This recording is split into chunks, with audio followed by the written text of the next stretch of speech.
बिस्मिल्लाहिर्रहमानिर्रहीम अल्हम्दुलिल्लाहि वस्सलातु वस्सलामु अला रसूलिल्लाह व अला आलिहि व अस्हाबिहि अजमाइन। अज़ीज़ तलबा इकराम, आज हम इल्म तजवीद या नूरानी कायदा स्टार्ट करने लगे हैं। नूरानी कायदा ये मशहूर व मारूफ कायदा है जो पूरी दुनिया में तकरीबन पढ़ाया जाता है। नूरानी कायदा जो है असल में ये लफ्ज़ सही नहीं है, मैं आज आपको थोड़ा सा बता दूं। हम लिखते हैं नूरानी कायदा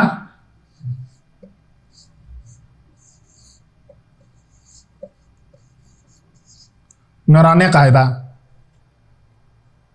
आपको मैं बताता चलूं, अरबी के हिसाब से नूरानी कायदा कहना ठीक नहीं है। उर्दू में या पंजाबी में तो इस तरह कहना ठीक है। असल में इसको हमें अल कायदा अन नूरानिया अल कायदातुन नूरानिया कहना चाहिए। अरबी में हमें मौसूफ और सिफ्त में कई सारी चीज़ों में मुताबिकत रखना ज़रूरी होती है। इस हिसाब से यहाँ पर हम अल कायदातुन नूरानिया ये सही लफ्ज़ है और ये सही लफ्ज़ नहीं है। इसके अलावा इल्म तजवीद के मुताबिक कुरान मजीद को पढ़ना फ़र्ज़ है। हर इंसान जो मुसलमान है वो कुरान मजीद जब भी पढ़ेगा उसको इल्म तजवीद के मुताबिक पढ़ना चाहिए। लेकिन हर आदमी जो मुख्तलिफ़ शोबाजात में मसरूफ़ है और जब उसको इस बात का पता चलता है कि इल्म तजवीद के मुताबिक पढ़ना ज़रूरी है, तो उस वक्त उसके लिए इल्म तजवीद सीखना बहुत मुश्किल है। मैंने आपको ये तो बता दिया कि इल्म तजवीद के बगैर कुरान मजीद पढ़ना सही नहीं है, क्योंकि कुरान मजीद के बारे में हदीस मुबारक में आता है कि इक़राउल कुरान बिलहूनिल अरब, कुरान मजीद को अरबों के लहजे में पढ़िए। अरबों के लहजे का मतलब ये नहीं है कि हम उनके जैसी आवाज़ बनाएं। आवाज़ बनाना भी अच्छी बात है, लेकिन उनके जैसी आवाज़ बनाना ज़रूरी नहीं है। उनके जैसा कुरान मजीद पढ़ना ज़रूरी है।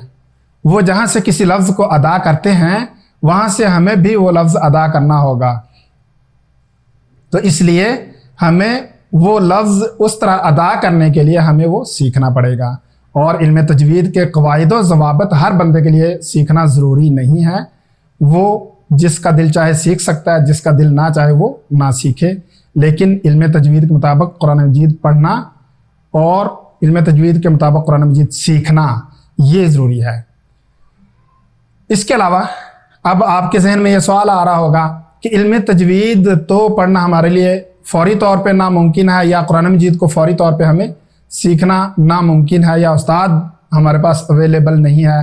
तो ऐसी सूरत में हम क्या करें? तो हमें ऐसी सूरत में आजकल मार्केट में कुरान मजीद तजवीद वाले आए हुए हैं। फ़ौरी तौर पे अगर आप कुरान मजीद उसके मुताबिक पढ़ना चाहते हैं इल्म तजवीद के, तो हमें वो कलर्स वाला कुरान मजीद ले लेना चाहिए और उस पर पढ़ना स्टार्ट कर देना। इसके अलावा बाकी गाने की आवाज़ में या गलत पढ़ना ये हराम है। कुरान मजीद को इस तरह नहीं पढ़ना चाहिए। अब आगे बात आती है कि ये हरूफ जो हैं जितने आपको नज़र आ रहे हैं इनको हरूफुल हिजा कहते हैं या हरूफ तहज्जी कहते हैं। ये अरबी ज़बान के हरूफ हैं, ये अरबी के हैं और कुरान मजीद भी इन्हीं से पढ़ा जाता है। हम इनकी इसीलिए इज़्ज़त करते हैं कि कुरान मजीद में ये पूरे के पूरे हरूफ आए हैं, तो इसलिए हम इनकी इज़्ज़त करते हैं। अब हमें जानना यह है कि ये हरूफ हैं असल में कितने। यहाँ से अगर देखा जाए तो एक लाइन के अंदर 5 लिखे हुए हैं और इस तरफ अगर देखा जाए तो 6 लिखे हुए हैं। इस हिसाब से ये हरूफ तहज्जी जो है या हरूफुल हिजा ये 30 बनते हैं। हरूफुल हिजा अल मुफरदा यहाँ पे लिखा हुआ है। लेकिन मैं आपको एक अजीब बात बताता चलूँ कि इनको अगर आप कहें कि ये 30 हैं तब भी ठीक है। अगर कोई आपसे ये कहे कि ये 30 हरूफ नहीं हैं बल्कि 29 हैं, तब भी आपने कहना है आप सही कह रहे हैं। अगर कोई आपसे कहे कि ये हरूफ तहज्जी जो हैं ये 28 हैं, तब भी आपने उसे गलत नहीं कहना।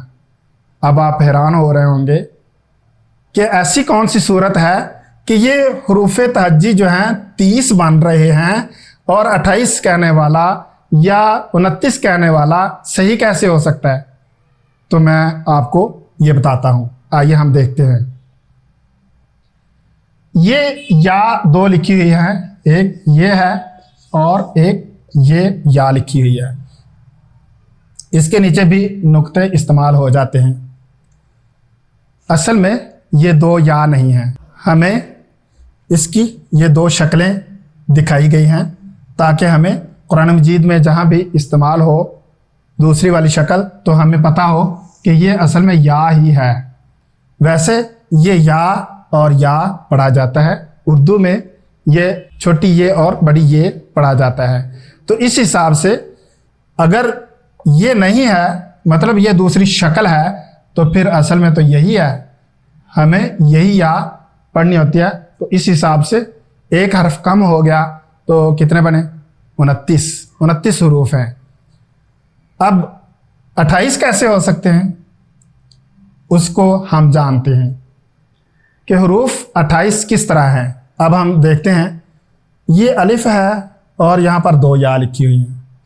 हम अगर हरूफ को यहाँ से बा से शुरू करते हैं, बा ता सा, ये हरूफ हमने पढ़ा, इसको भी हम लिख लेते हैं जीम।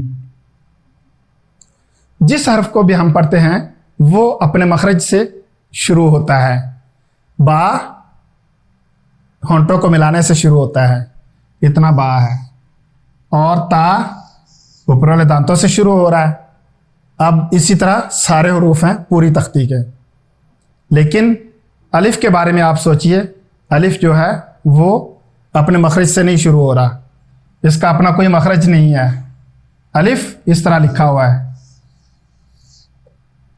ये यहाँ से शुरू होता है, ये है असल में, ये तो हमजा से शुरू हो रहा है। लिहाजा ये और ये दोनों एक ही चीज़ हैं, और ये तो लिखा हुआ है यहाँ पे, ये लिखा हुआ है। अलिफ का अपना कोई मखरज नहीं है, याद रखिए। अगर ये किसी भी लफ्ज़ के साथ मिलकर आता है, जैसा कि यहाँ पे सा लिखा हुआ है, इसके साथ मिलकर आया है, तो इसी के मुताबिक सा बारीक पढ़ा जाता है, लिहाजा ये भी बारीक पढ़ा जाता है, ये ऑटोमेटिकली अदा हो रहा है, इसका अपना कोई मखरज नहीं है।